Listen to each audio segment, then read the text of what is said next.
사무엘하 9장에서 다윗은 무비보셋이라는 소녀를 그 앞에 불러다가 그에게 너는 항상 내 상에서 떡을 먹을지니라고 말합니다. 다윗의 아들들인 모든 그의 왕자들이 그랬던 것처럼 다윗은 그 무비보셋이라는 소년에게 식사 때마다 왕의 상에서 자기와 함께 먹을 수 있는 다른 왕자들과 똑같은 특권을 주었던 것입니다. 다윗은 또 시바라는 사람을 불러다가 무비보셋을 위하여 밭을 갈고 또 그에게 양식을 대주어 먹게 하라고 명했습니다. 시바와 또 그의 아들 15명과 그에게 딸린 종 20명 전부를 사실상 무비보셋을 섬기는 자들로 삼았던 것입니다. 다윗은 왜 이런 후한 대접을 그 소년에게 해주었던 것일까요? 사무엘상 14장에서 사울이 힘센 사람이나 용감한 사람을 보면 그들을 불러 모았다고 말씀하고 있는 것처럼 다윗에게 있어서 그 무비보셋이라는 소년이 꼭 필요한 사람이거나 용맹하거나 또 무력이 뛰어난 그런 사람이었기 때문이었을까요? 그렇지 않습니다. 왜냐하면 성경이 무비보셋을 가리켜서 번번이 두 발을 다 저는 사람이라고 말씀하고 있기 때문입니다.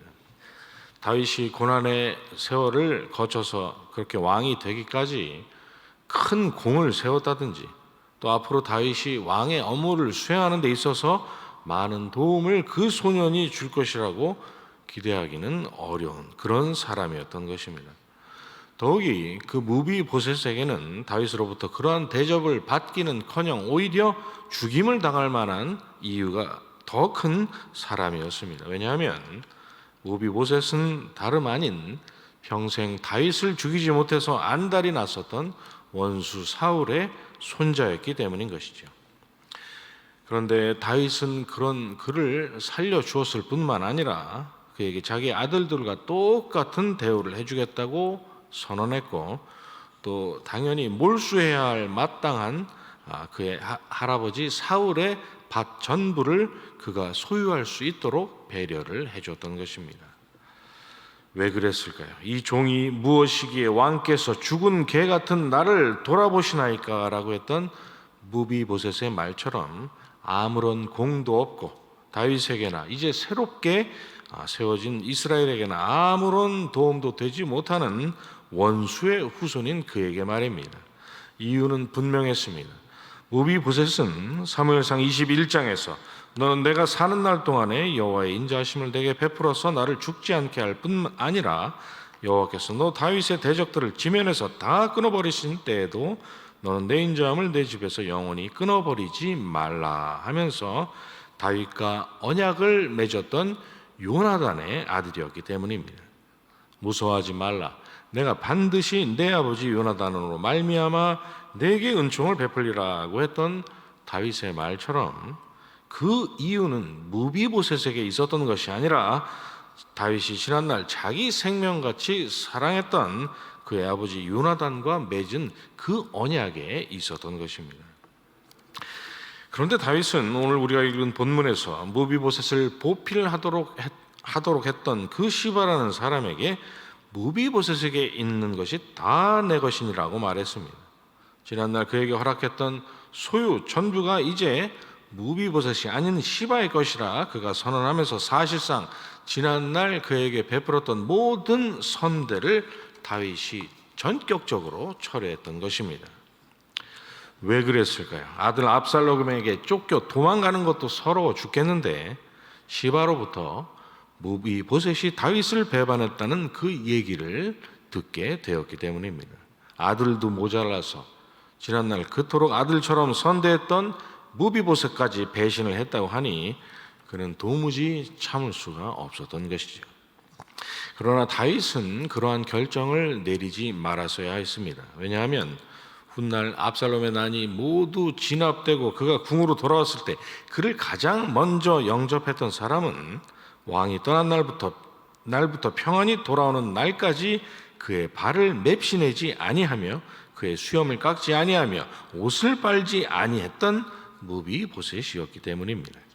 지난날 시바가 했던 무비보셋에 대한 그 말은 사실이 아니었던 것입니다. 어리석게도 한 간교한 자의 중상무략에 속아서 지난날 요나단과 맺었던 그 소중한 언약을 깨버리는 어처구니 없는 실수를 오늘 본문에서 다윗이 범했던 것이죠.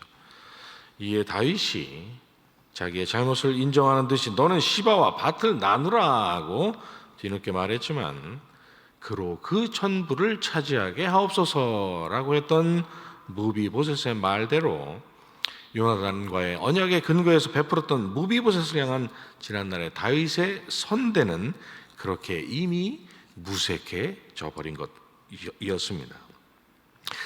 바로 이러한 이유 때문에 예수 그리스도 안에서 저와 여러분을 구원하신 하나님의 은혜를 가리켜서 우리가 복된 소식, 복음이라고 부르는 것입니다. 사실 다윗에게 이 종이 무엇이기에 왕께서 죽은 개 같은 나를 돌아보시나이까 라고 했던 그 소년의 말은 다름 아닌 저와 여러분이 하나님께 드려야 할 말씀입니다.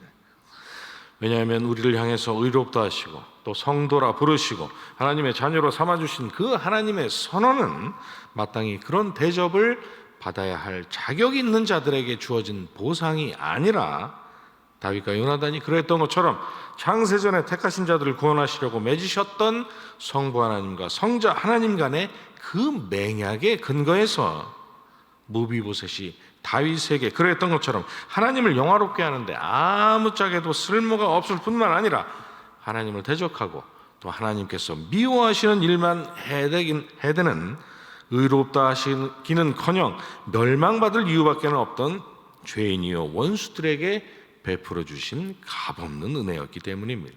그래서 복음인 것이죠. 그러나 이것이 우리에게 있어서 더욱더 복된 소식인 또 하나의 이유가 무엇입니까? 우리를 의롭다 하시고 자녀로 삼으신 하나님의 그 은혜는 본문의 사건처럼 어느 원수의 괴계 때문이든 또 우리의 연약함 때문이든 어느 날 갑자기 철회되거나 수정되거나 번복될 일이 없는 보장되고 확고한 은혜이기 때문입니다. 왜 그렇습니까?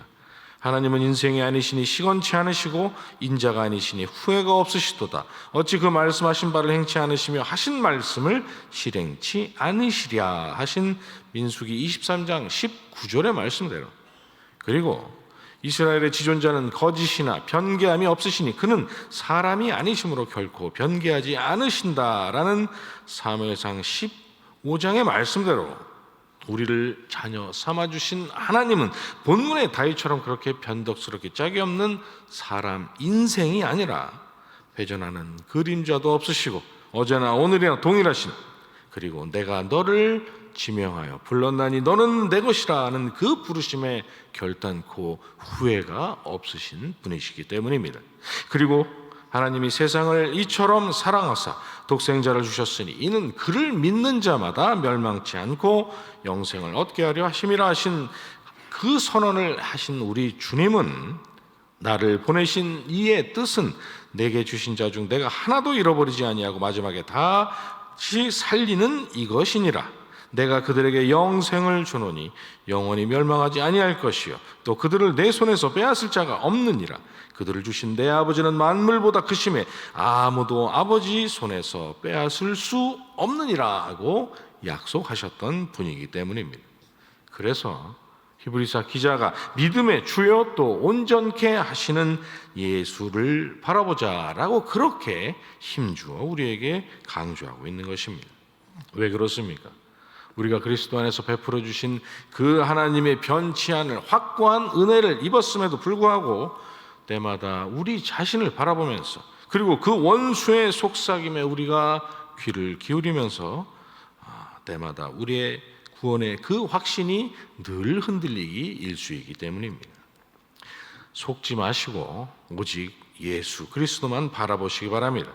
본문의 무비보셋과 같은 그런 일은 저와 여러분에게 일어나지 않습니다.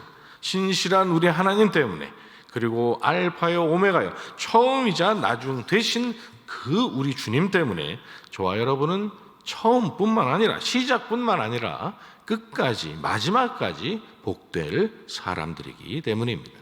이 복된 사실을 오늘 하루도 늘 기억하시면서 구원의 확신 가운데서 주님과 함께 힘있게 이 세상을 이기며 살아가시는 저와 여러분이 되시기를 간절히 소원합니다. 주님 가르쳐 주신 기도 마치시고 가지고 나오신 여러 기도의 제목들 가지고 계속 기도하도록 하겠습니다. 하늘에 계신 우리 아버지여, 이름이 거룩히 여김을 받으시오며 나라의 임하옵시며 뜻이 하늘에서 이룬 것 같이 땅에서도 이루어지이다. 오늘날 우리에게 일용할 양식을 주옵시고 우리가 우리에게 죄 지은 자를 사하여 준 것 같이 우리 죄를 사하여 주옵시고 우리를 시험에 들게 하지 마옵시고 다만 악에서 구하옵소서. 대개 나라와 권세와 영광이 아버지께 영원히 있사옵나이다. 아멘.